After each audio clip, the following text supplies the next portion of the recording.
Hello दोस्तों, आप सभी का स्वागत है मेरे नए यूट्यूब ब्लॉग में। और आप सभी को 2024 की बहुत बहुत बधाइयाँ। ये साल आपके लिए बहुत सारी खुशियाँ लेके आए, नए नए एडवेंचरस लेके आए। और बस, तो ये व्लॉग आप लोगों को पता ही होगा मैं किस लिए बना रही हूँ।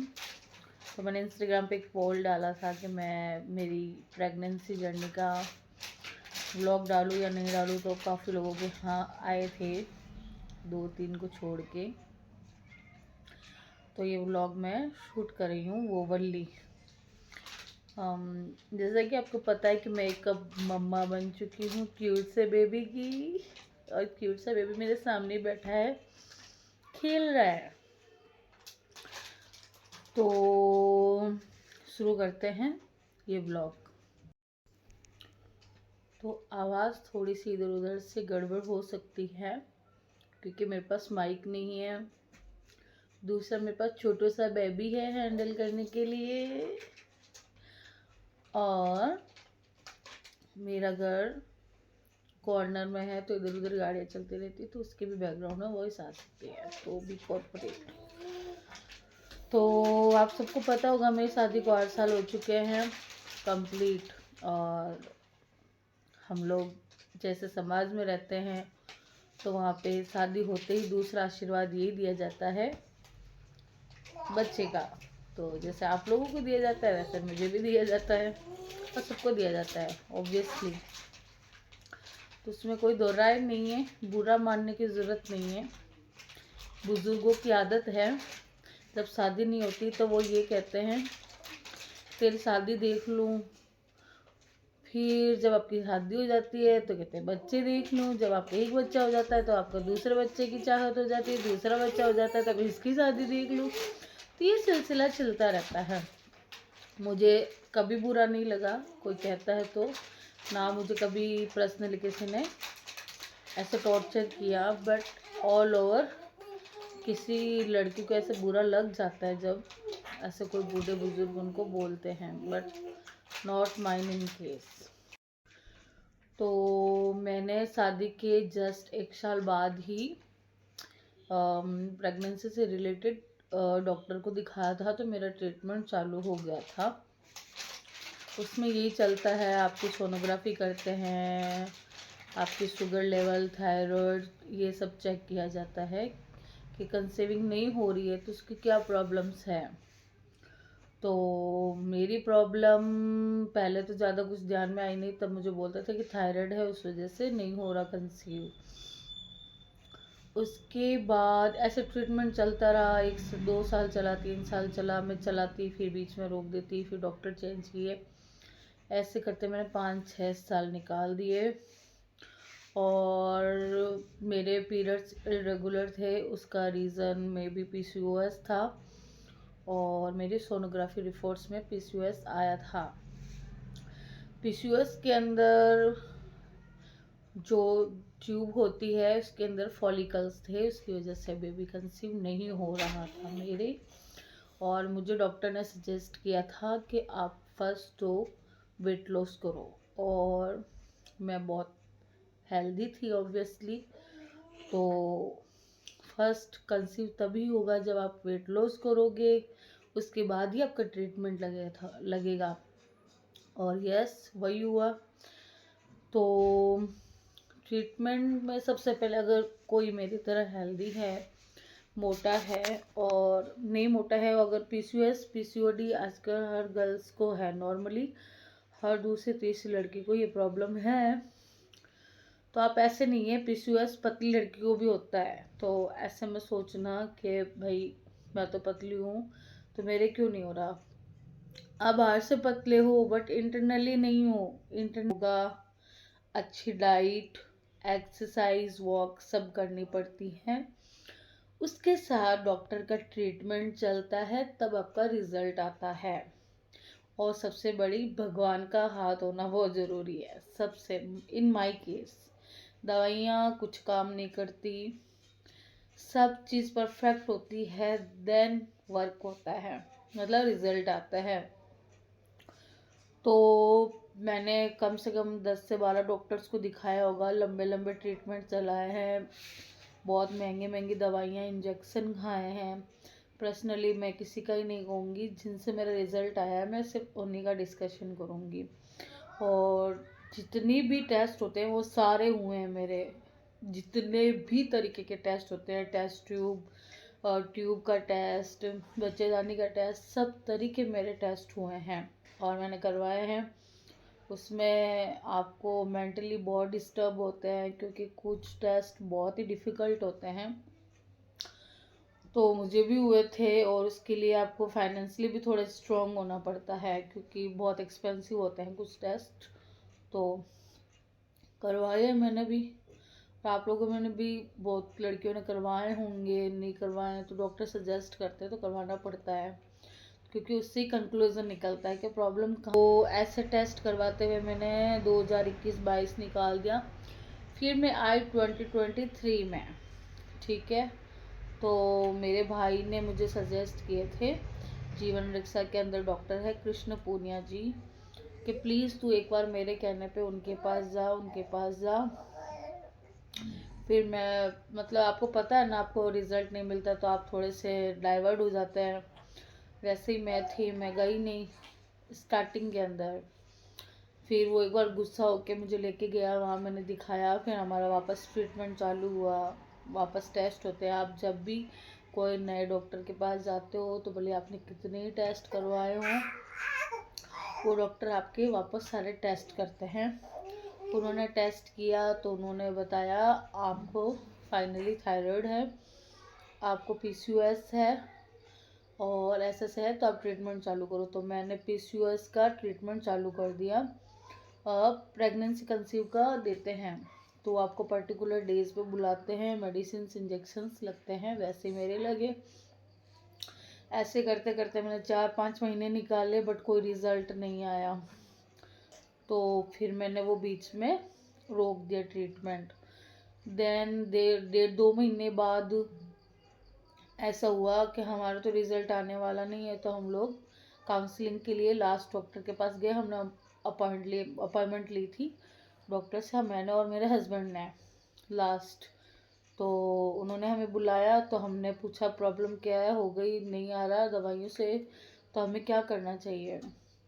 तो उन्होंने बोला कि आप के पास अब 2 ऑप्शन हैं। IVF तो फाइनल ऑप्शन है ही आपके पास, उसके अलावा एक ऑप्शन और है जिसमें उन्होंने एक और ऑप्शन दिया है। उसमें बोला उन्होंने 10% चांसेस होते हैं उसमें रिज़ल्ट आ जाता है। अब उसमें आपका लक होगा तो आ जाएगा, हम हमारा पूरा एफर्ट्स देंगे। उसके बाद आपको भी अपना एफर्ट्स देना पड़ेगा, जैसे मेरा वेट गेन वगैरह था, वो दवाइयाँ सब चीज़ मुझे अच्छे से लेनी पड़ेगी, देखना पड़ेगा। तो फाइनली तो हमें IVF बोल दिया था, बट उन्होंने पर्सनली सजेस्ट किया कि आप एक बार मेरे कहने से ये भी करवाओ। तो फिर मैंने और मेरे हस्बैंड ने सोचा कि कोई नहीं, मतलब IVF तो फाइनल ऑप्शन है ही, मतलब उसमें फाइनेंशियली भी आपको पता ही IVF में तो वेल प्रिपेयर्ड होना पड़ेगा, कोई नहीं हो जाएंगे। तो उससे पहले कोई नहीं, एक ऑपरेशन बोला है तो करवा लेते हैं। तो 2020 लास्ट दिसंबर हम लोग दिखा के कंसल्ट करके आए थे और हमने जनवरी के लिए फाइनल कर दिया था कि हम लोग वो करवाएंगे। उसके बाद जनवरी में मैंने वो ऑपरेशन करवाया जिसका नाम था हिस्ट्रोस्कोपी। छोटा सा ऑपरेशन होता है, आप उसके बारे में यूट्यूब पे देख लेना, सारा डिटेल में दिया हुआ है क्या होता है कैसे होता है, वो मैंने करवाया। उसके बाद मैंने पर्सनली 1 मंथ का पूरा रेस्ट लिया क्योंकि मुझे एकदम अच्छे से रिज़ल्ट लेना था। आराम से मैंने अच्छी डाइट ली, खूब मेडिटेशन किया और मतलब जितना मेरे से अच्छे से हो सकता ना मैंने किया, ताकि मुझे रिज़ल्ट चाहिए था। देन मैं डेली छत पे एक्सरसाइज करती थी, घर का पूरा काम करती थी, दवाइयाँ चलती थी, ट्रीटमेंट्स के साथ इंजेक्शन लगते थे। उसमें मेरी हालत भी बहुत ख़राब हो जाती थी, मुझे ऐसे चक्कर आते थे, नशा सा हो जाता था, ऐसे मतलब स्लिपी आइज रहती थी। बट मैं ऐसे करके मैंने ट्रीटमेंट जनवरी, फरवरी, मार्च, अप्रैल, जून, जुलाई जुलाई तक लिया, देन मैंने फुल स्टॉप कर दिया। जो मेरी प्रॉब्लम थी वो सही हो गई थी, बट रिज़ल्ट नहीं आ रहा था। तो मुझे बहुत गुस्सा आया कि नहीं यार, मतलब होता है ना, आप कॉन्स्टेंटली कोई काम करते हो और उसका रिज़ल्ट नहीं आता है। मैं बहुत परेशान हो गई थी, मेंटली बहुत परेशान हो गई, तो मैंने छोड़ दिया भगवान पे। मैंने कहा अब देना होगा तो भगवान दे देंगे, मुझे कुछ नहीं करना है, दैट्स इट। तो ऐसे करके मैंने सब कुछ बंद कर दिया और भगवान पे छोड़ दिया बस। ठीक है,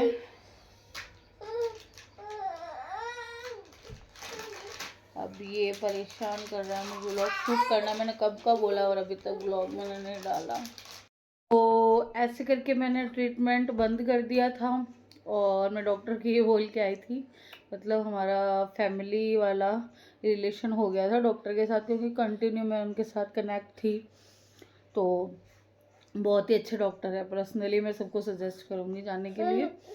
तो वैसे ही हुआ, तो मैं बोल के आ गई उनको, मैं क्या आपने ऐसा ट्रीटमेंट दिया, ऑपरेशन दिया, कुछ हो नहीं रहा, मेरे से नहीं होगा, ऐसे करके मैं गुस्से में आ गई उनके पास से। तो वो भी बोला कोई बात नहीं, थोड़ा पैसेंस भी रखना होता है। तो मैंने कहा इतना पैसेंस तो रख लिया, अब क्या पैसेंस रखना, तो कोई बात नहीं। वो मतलब हम लोगों का वैसे जोली नेचर में बोल बोल के मैं आ गई वहाँ से। उसके बाद दिवाली का सीज़न आ गया, अपने पता है ना, यहाँ पे काम वगैरह में इतना बिजी हो जाते, ध्यान ही नहीं दिया मैंने मेरे हेल्थ पे, और मेरा ब्लड बहुत ज़्यादा डाउन आ गया था। इतना डाउन कि मेरा 4.5 पॉइंट हो गया था ब्लड, और मुझे पता नहीं, मेरे को वीकनेस हो रही है, मैं पागलों की तरह काम किए जा रही हूँ, घर की प्रिपरेशन किए जा रही हूँ, दिवाली पे ये बना रही हूँ, ये सजाने ला रही हूँ, मार्केट जा रही हूँ, घर का भी कर रही हूँ, ऐसे करके। और उस साल हम लोगों ने परचेजिंग भी बहुत की थी, तो मेरा आउटिंग भी बहुत रहता था, घर का भी रहता था, तो मुझे छोटे मोटे चक्कर आते, बट मुझे नहीं पता मेरे ब्लड बहुत कम हो गया है। ये चीज़ मेरे पापा को पता चली, मतलब पापा मेरा फेस देख के पता कर लेते कि इसको मतलब ब्लड कम हुआ है। तो वो मेरे घर पे मिठाई देने आए, तो उनको ऐसा लगा कि तेरा ब्लड कम है, तो उन्होंने मेरी मम्मी को जाके बोला कि इसका ब्लड कम है। तो दिवाली के बाद जब दूसरे तीसरे दिन भाई दूज वगैरह होती है, तो मैं घर गई, तब पापा मेरे को लैब लेके गए, वहाँ पर चेकअप कराया, तो मेरा ब्लड कम आया, तो मेरा भी मूड ऑफ हो गया। तो उसी दिन पापा इवनिंग में मेरे को हॉस्पिटल लेके चले गए, ना तुझे तो ऑन द स्पॉट एडमिट करना पड़ेगा। फिर पापा मुझे हॉस्पिटल लेके गए, पापा मम्मी, वहाँ एडमिट किया, मेरा 2 या 3 पॉइंट ब्लड चढ़ा, तो थोड़ा तो अच्छा ऑब्वियसली फील होता है। फिर फैमिली में शादी थी, ऐसे करके वापस डेली रूटीन में लग गए काम में।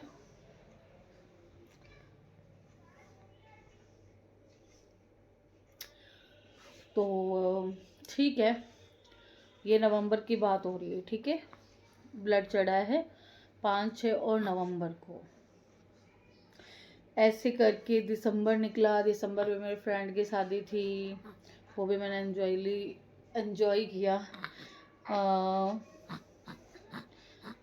और उसके बाद फैमिली में कुछ डेथ हो गई, वहाँ बिज़ी हो गए।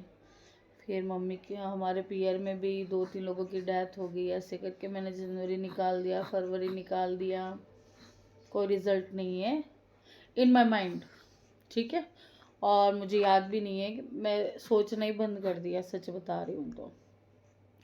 और मार्च निकल गया, अप्रैल आ गया था, मार्च तो।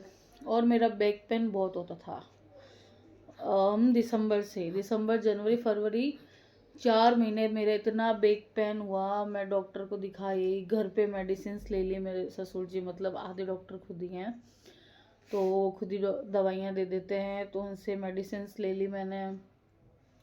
और मैं एक्सरे करवा के आ गई, उसमें भी कुछ नहीं आया। और एक्यूप्रेशर वाले के मैं चली गई, और जो गलियों में दादियाँ अंकल जो कमर दबाते हैं चिनक विनक, उनके चक्कर में मैंने कमर भी दबा ली, बट मेरा बैक पेन सही हो ही नहीं रहा था। और उस बीच घर में भी बहुत काम। बाद मेरी दादी सास हैं, वो उनकी तबीयत बहुत ज़्यादा ख़राब हो गई थी, तो मैं रात को हॉस्पिटल में रहने के लिए जाती थी उनके पास। रात को पूरी रात उनके साथ जगते थे, उनके पास बैठा रहना पड़ता था, क्योंकि वो अनकॉन्शियस थे, तो उनको पकड़ के रखना पड़ता था। फिर मॉर्निंग में आती, घर का काम ये वो ऐसे करके मेरा बैक पेन सही हो ही नहीं रहा था। फिर मेरी दादी साहब की डेथ हो गई, फिर हम लोग वहाँ लग गए। 12 दिन काम वाम में ऊपर नीचे दिन भर काम रहता था। बैक पेन थी, मैं मेडिसिन लेती रहती थी, काम करती रहती थी और मेरी हेल्थ बढ़ गई थी। मुझे ऐसा मतलब साड़ियाँ पहननी पड़ती है, आपको पता है हमारे इधर गुजरने वगैरह होता है तो घूंघट में रहना पड़ता है। तो मेरी इतनी हेल्थ हो गई थी, मुझे ब्लाउज़ भी नहीं आ रहे थे, तो मैं टेंशन में भी आ गई क्योंकि मैंने वेट लॉस कर लिया था 25 kg। तो वापस मेरा मतलब मैंने सब फिटिंग कर रखी थी, तो वापस फिटिंग्स मुझे खोलनी पड़ी क्योंकि मैं बहुत मोटी हो गई थी। तो मैं मतलब अनकंफर्टेबल थी बॉडी से कि यार मैं इतना मुश्किल से तो वेट लॉस किया था, अब तो वापस बढ़ गया, अब मैं क्या करूँगी, और मेरे को कंफर्टेबल फील नहीं हो रहा। ऐसे करके 12-13 दिन निकाल दिए अच्छे से। तो मेरी कमर बहुत ज़्यादा दिक्कत दे रही थी, तो मेरे सिस्टर इन लोग मुझे कोई ऐसे एक्यूप्रेशर वाले अंकल हैं उनके पास लेके गए। हम वहाँ गए, वहाँ जाके मैंने एक्यूप्रेशर चालू किया। तो उन्होंने जब स्टार्टिंग की तो उन्होंने बोला आपको बेड रेस्ट की ज़रूरत है, प्लीज़ आप बेड रेस्ट लो, आपकी तो बहुत क्रिटिकल कंडीशन है। तो मैंने कोई रेस्ट नहीं लिया, बट ठीक है मैं कंटिन्यू उनके पास जाने लग गई, होपफुली कि मुझे आराम आ जाएगा। बट मैंने वीक लिया, मुझे कोई आराम नहीं आया। फिर उन्होंने बोला आपको नीचे फर्श सरफेस पे सोना पड़ेगा विदाउट पिल्लो, तो मैं वैसे भी सोने लग गई। फिर उन्होंने बोला आप गद्दा हटा के सो, तो मैं वैसे भी सोने लग गई। बट मेरा बैक पेन सही नहीं हो रहा था और रीज़न कुछ और था, मुझे नहीं पता था कि रीज़न किस वजह से मेरी बैक पेन हो रही है। तबीयत थोड़ी बहुत चलती रहती थी, कभी नोज़िया ये वो, तो मेरे को नॉर्मली रहता है, तो मैंने इतना फोकस नहीं किया था। उसके बीच मेरी नानी जी की भी तबीयत ख़राब हो गई। तो फिर मैंने कहा 2025 के 4 महीने निकल गए, हम और मेरे हस्बैंड बात कर रहे थे। तो मैंने कहा फाइनल डिसीजन ले लेते हैं, 2025 आ गया है, जो अब काम करना ही है IVF वाला, तो फिर चालू करते हैं ना ट्रीटमेंट, फालतू क्यों टाइम वेस्ट करना। अब लास्ट यही रहा है, रिजल्ट तो आया नहीं उससे। तो उन्होंने कहा ठीक है। तो हम लोगों के इंदिरा IVF में अपॉइंटमेंट्स पहले ही दे रखी थी, नहीं करो लव। तो हमें भी कंसल्टेशन के लिए बुलाया गया था, तो हमें अपॉइंटमेंट का टाइम मिला, हम लोग वहाँ गए। उस दिन भी मेरी तबीयत सही नहीं थी, मैं वो मीटिंग वगैरह कर रही थी, घर का काम करके गई। वहाँ पे बुलाया तो डॉक्टर से कंसल्टेशन के टाइम उन्होंने पूछा तो आपने चेक किया अभी? मैंने कहा नहीं किया चेक। तो क्यों नहीं किया? मैंने कहा रिजल्ट तो आता नहीं। ऑब्वियसली मैं इतने टाइम से चेक कर रही हूँ, कभी आता नहीं है, तो आप तो खुद ही नेगेटिव इंसान बन जाते हैं कि आपको पता है आना नहीं है। तो उन्होंने कहा एक बार करते तो सही। मैंने कहा कोई ज़रूरी नहीं, आता तो है नहीं, फालतू करने से मतलब नहीं है। तो उन्होंने बोला कोई बात नहीं, जब आपका अपना ट्रीटमेंट चालू होगा तो उसमें सारे टेस्ट हो जाएंगे। मैंने उसके बाद उनसे सारी बात हुई जो हमारा ट्रीटमेंट है उससे रिलेटेड इंदिरा IVF में। उसके बाद ये लो, उन्होंने हमें नेक्स्ट वीक बुलाया था, मतलब संडे को गए थे, नेक्स्ट डे आफ्टर टुमारो बुलाया था ट्रीटमेंट के लिए हमें दोनों को, जहाँ पे हमारे टेस्ट होने थे। तो वहाँ जितना भी हमें फॉर्मेलिटी करके आनी थी हम लोग करके आ गए थे। क्या हुआ लो? उसके बाद हम लोग घर आ गए। उस दिन भी मुझे बहुत तबीयत ख़राब थी, मुझे समझ नहीं आ रहा था। फिर मेरी सिस्टर मिलने आई थी मेरे से, तो ऐसे करके मेरे साथ चला। तो एक दिन मेरे से इंटरनली वॉइस आई कि कोई बात नहीं, तू एक बार चेक कर ले, क्या पता आ जाए। कर ले चेक, ट्रीटमेंट तो चालू होना ही है। तो मैंने इनको बोला लाने के लिए, ये लेके आ गए। हमने चेक किया, उसके अंदर आ गया। उसका मैंने वीडियो शूट किया है, इसके साथ में डाल दूंगी वीडियो। रिज़ल्ट अनबिलीवेबल था। मुझे उस वीडियो में मतलब उस समय मैं कुछ भी बोल रही हूँ, मतलब मेरी दुनिया ही रुक गई थी। किट में पॉजिटिव आया था,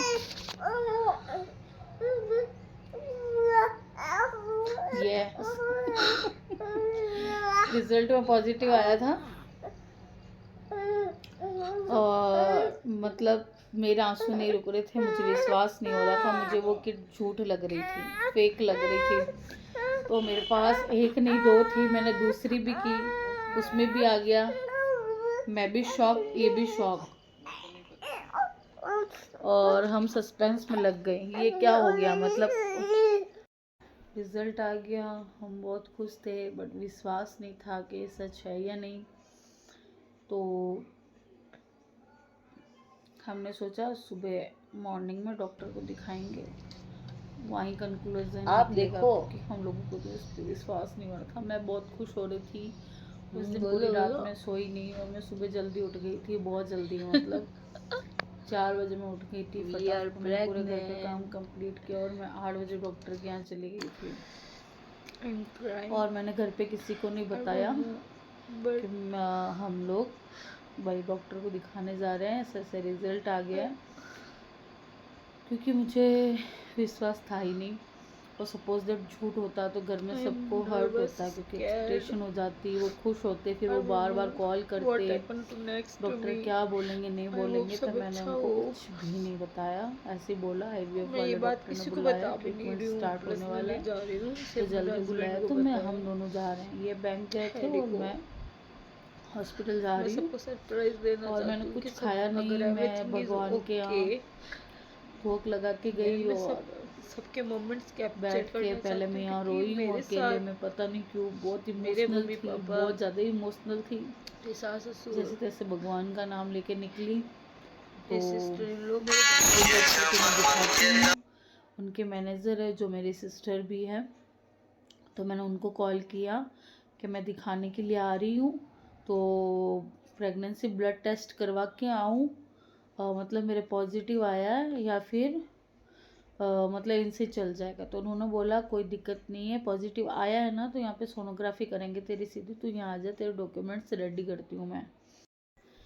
ऐसे करके मैं हॉस्पिटल चली गई, और मतलब सोनोग्राफी का नंबर आया था, मेरा फर्स्ट नंबर था 11 बजे। तो डॉक्टर ने मुझे बुलाया, वहाँ पे सोनोग्राफी स्टार्ट हुई। तो सोनोग्राफी कर रहे थे सर पूनिया जी, तो उन्होंने बोला क्या खुशहाली, आप ऐसे गुस्सा होके गए, ऐसे गुस्सा होके गए, 5.5 महीने का बच्चा लेके आए हो। मैंने कहा है, मतलब उस टाइम वो भी बात है, वापस मेरी तो हो गया ना वो मोमेंट, एकदम पोज हो गया, क्या बोल रहे हैं, मेरी आंखों में से आंसू आ रहे हैं, मेरे से कुछ बोला नहीं जा रहा है, वो टेस्ट करते हुए मुझे बोल रहे हैं, ये तो बहुत बड़ी बात है, 5.5 महीने कहाँ चले गए थे। देन मुझे तो इसमें का क्या बोल रहे हो आप, मुझे तो बिल्कुल भी विश्वास नहीं हो रहा। तो उतने में उन्होंने सोनोग्राफी स्क्रीन मेरी तरफ कर दी, तो उसके अंदर बेबी के लेग्स ऐसे मतलब हिल रहे थे, दिखाए। तो मतलब मैं तो बहुत गंदे तरीके से रोने लग गई थी।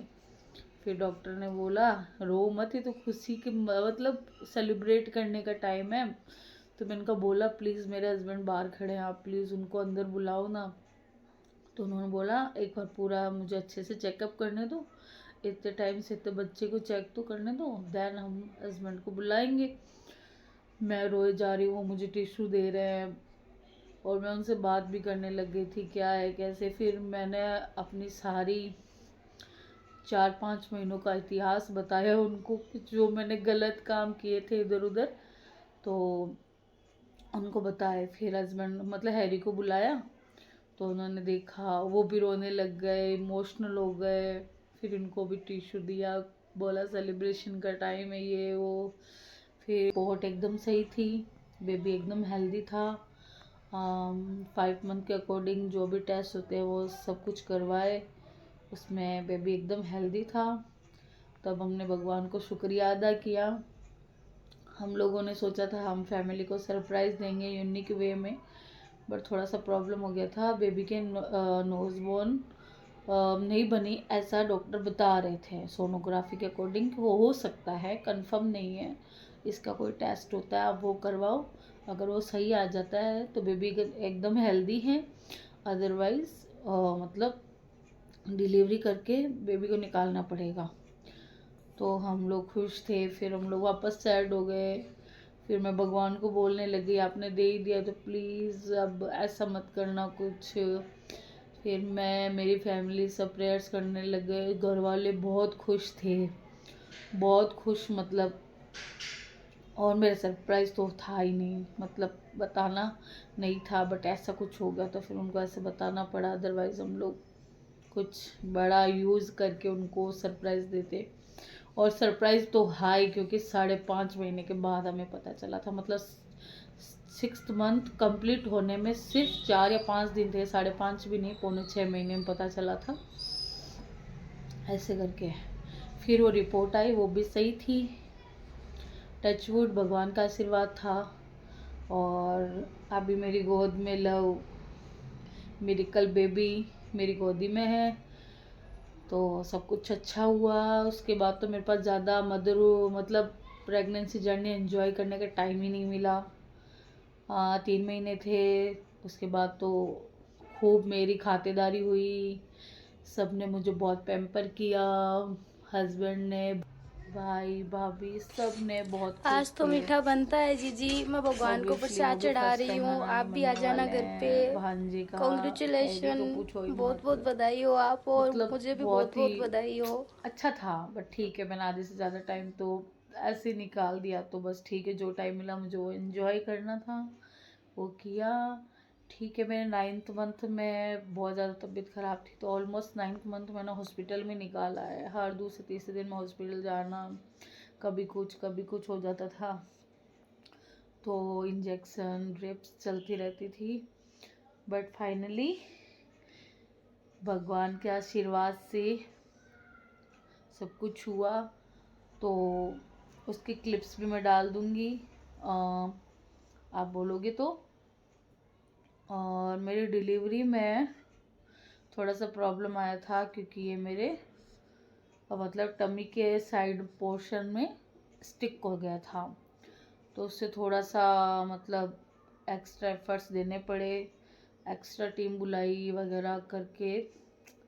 भगवान के आशीर्वाद से सब अच्छा फाइनली हो गया था। घर वालों, एक बार तो डर का माहौल बन गया था, बट सब अच्छा हुआ।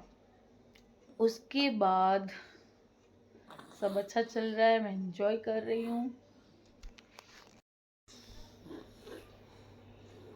पता चलने के बाद मेरा बेबी शावर हुआ था, उसके बाद हमने फ़ोटो शूट करवाया था, मैटरनिटी शूट करवाया था, कुछ घर पे शूट किए थे हमने, मैंने, मेरी भाभी ने, मम्मी ने, ऐसे करके खूब खाते पीते हुए मैंने 3 महीने फुल रेस्ट में निकाले। तो भी मैं नेचुरल डिलीवरी कराना चाहती थी, बट अनफॉर्चुनेटली हुई नहीं। कोई बात नहीं, मैंने एफर्ट्स दिए थे, बट होना नहीं था, कोई बात नहीं। सेफ डिलीवरी होना बहुत ज़रूरी है, जो मेरी हुई। मेरे पूरे केस में मैं यही कहना चाहती हूँ आप सबको, जो भी लेडीज़ हैं, पहली बात तो आपका हस्बैंड आपके साथ होना चाहिए, बाकी लोगों से कोई मतलब नहीं है, कोई क्या बोल रहा है आप इफ़ेक्ट हो ही मत। दुनिया का तो काम ही यही है कहना, ठीक है, मस्त रहो, ठीक है। कोई रिज़ल्ट नहीं आ रहा है तो भगवान पे फेथ रखो, उन पे विश्वास करो, अपने कर्मों पे विश्वास रखो। हाँ, भाव भक्ति बहुत ज़रूरी है, और भाव भक्ति के साथ जो अपना डॉक्टर बोलता है वैसे करना बहुत ज़रूरी है, तभी आपका रिज़ल्ट आता है। वो बाकी देख लो, मेरे पे भगवान की बहुत बड़ी मेहरबानी है, जो आज नन्ही सी जान मेरी गोद में सो रही है। सच में ओहो, बहुत ही गंदा वाहियात मैं तरीके से व्लॉग बना रही हूँ, क्योंकि मेरे पास कोई एफर्ट्स वाली चीज़ नहीं है और मैं इसको हैंडल करते हुए बना रही हूँ। और यही कहना चाहती हूँ, भगवान पे फेथ रखिए, सब अच्छा होगा। और ज़्यादा कुछ नहीं, बस थैंक यू भगवान को, और जितने भी मेरे वेल विशर्स हैं उन सबको तहे दिल से धन्यवाद जो मेरे लिए विश मांगते थे। तो मुझे इतना प्यारा मेरे कल मिला, सच में मेरे लिए मेरी स्टोरी तो सच में यूनिक है। और एक टाइम था जब मैं मतलब इधर उधर सबके बच्चे होते थे तो सब बोलते थे, मैं मतलब बच्चों के बारे में, तो मैं बोलती मेरे बच्चे की तो एंट्री, हीरो की एंट्री तो लास्ट में होगी, बड़ी धमाकेदार होगी। तो लिटरली भगवान ने सच में ही ऐसा कुछ मेरे लिए मतलब लिख दिया कि वास्तव में ये तो एंट्री धमाकेदार ही थी। बट मतलब 2025 मेरे लिए बहुत खतरनाक भी रहा है, क्योंकि मैंने बहुत कुछ झेला है, मतलब मेरे हेल्थ से रिलेटेड बहुत कुछ झेला है, मतलब हेल्थ भी, और मैं उसको इग्नोर करके इधर उधर कहते हैं ना अपनी ड्यूटीज़ निभाने में लगी हूँ। प्लीज़ आप लोग ऐसे इग्नोर मत करना अपनी हेल्थ को। मैंने बहुत इग्नोर किया, अगर मैं डिटेल में बताने लगूँ ना तो मुझे सलामी ठोकने लग जाओगे तुम लोग, इसलिए मैं नहीं बता रही। मैंने बहुत ही गलत गलत, मैंने कमर दबवाई है, मैंने घर के काम पागलों की तरह किए हैं, मैं ऊपर नीचे करती थी, मतलब कुंडियाँ धोई हैं मैंने, मतलब गड्डियाँ पीसी है, गड्डियाँ ऊपर से नीचे लेके गई हूँ, बहुत कुछ, मतलब डिटेल में बताऊँ ना तो कम ही पड़ेगा। बट प्लीज़ अपनी हेल्थ को फर्स्ट लेना, प्रायोरिटी पे रखो, कोई कुछ कहे बट इग्नोर मत करना। ये तो मेरे भगवान का आशीर्वाद था तो इसको कुछ नहीं हुआ, अदरवाइज तो कुछ भी हो सकता है। गर्ल्स को बेड रेस्ट मिलता है फिर भी उनके मतलब बेबी कंसीव नहीं होता है, मिसकैरेजेस हो जाते हैं। बट मेरे भगवान ने मतलब मेरा इतना साथ दिया, मतलब मैं मिनट मिनट क्षण क्षण उनको धन्यवाद देती हूँ, कोटि कोटि नमन करती हूँ कि वास्तव में मैंने कुछ अच्छा किया है, बहुत अच्छा किया है, जो मेरे साथ बहुत अच्छा हुआ। और मेरे को जो देख रहे हैं उनके साथ भी भगवान अच्छा करे, क्योंकि कभी मैंने किसी का बुरा नहीं चाहा, किसी का भी नहीं, तो मेरे साथ बुरा हो नहीं सकता था, ये मुझे विश्वास था। हाँ बस मेरी परीक्षा जरूर ली गई है, बस ठीक है, सॉरी, बस इसको आशीर्वाद देना, और जो गंदी नजर रखने वाले हो प्लीज़ दूर रहना। इमोशनल हो गई, सॉरी, बट ये सच बात है, क्योंकि आपकी कहानी आपको पता है, क्योंकि इस कहानी की हीरो मैं ही हूँ, और मुझे सब पता है, मुझे अच्छा बुरा सब पता है, और मैं आमने सामने भी देखती हूँ लोगों को, तो मुझे पता है कि मैंने क्या गलत क्या सही किया है, और मेरा भगवान मेरे साथ कितना साथ है। तो ठीक है, धन्यवाद है, अच्छी बात है, और सबके साथ भी अच्छा हो ऐसी मैं प्रार्थना करती हूँ। अब मैं बहुत खुश हूँ, मैं अपनी मदरहुड जर्नी बहुत अच्छे से एंजॉय कर रही हूँ इस लिटिल वन के साथ। तो मुझे और मेरे बच्चे को आशीर्वाद देना, और thank you. Last not the least, इतना बड़ा व्लॉग होने वाला है, डोंट नो लोग देखेंगे या नहीं देखेंगे, बट ठीक है, मैं एक एक को पर्सनली रिप्लाई नहीं दे सकती, इसलिए हाँ, देखो तो भी धन्यवाद, नहीं देखो तो भी धन्यवाद। अगर आपको ये मेरा व्लॉग अच्छा लगा है, थोड़ी सी भी मेरे व्लॉग से इंस्पायर हुए हो, तो प्लीज़ इस वीडियो को शेयर कर देना, लाइक कर देना, कमेंट कर देना, कमेंट तो ज़रूर करना प्लीज़, सब मुझे अच्छा लगेगा पर्सनली इस व्लॉग में, क्योंकि इसमें मैंने मेरे सारे इमोशन डाले हैं, क्योंकि मेरी बहुत लाइफ की सबसे इम्पोर्टेंट जर्नी है ये, जो मैंने आपको थोड़े से शब्दों में सुनाई है, मेरे मोस्ट फेवरेट पार्ट की। तो लाइक कर देना, बाकी थैंक यू, बी ग्रेटफुल, और मैं बहुत ग्रेटफुल हूँ, थैंक यू।